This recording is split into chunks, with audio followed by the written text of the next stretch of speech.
महागठबंधन की ये मजबूती बिहार चुनावों में चर्चा का विषय बनी हुई थी।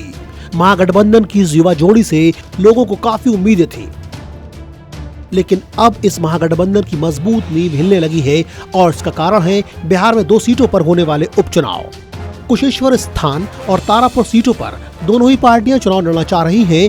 आरजेडी ने दोनों सीटों पर अपने उम्मीदवारों के नाम फाइनल कर दिए और आरजेडी के इसी फैसले से कांग्रेस नाराज हो गई। कांग्रेस का मानना है कि कुशेश्वर स्थान की सीट पर उनका हक है, क्योंकि हाल ही में हुए विधानसभा चुनाव में वहां कांग्रेस दूसरे नंबर पर थी।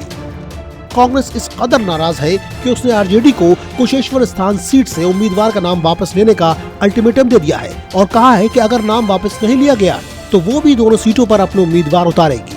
कांग्रेस की इस बेचैनी का बड़ा कारण नामांकन की तारीख भी है। इन उपचुनावों के लिए 1 अक्टूबर को नोटिफिकेशन जारी हो गया था और इसके साथ ही नामांकन की प्रक्रिया की आखिरी तारीख 8 अक्टूबर है, जबकि 13 अक्टूबर तक उम्मीदवार अपने नाम वापस ले सकते हैं। दोनों सीटों के लिए 30 अक्टूबर को वोटिंग होगी और 2 नवंबर को मतों की गिनती की जाएगी। यानी नामांकन की आखिरी तारीख में अब सिर्फ 3 दिन और हैं, तो आप समझ सकते हैं कि आखिर कांग्रेस इतनी नाराज क्यों है।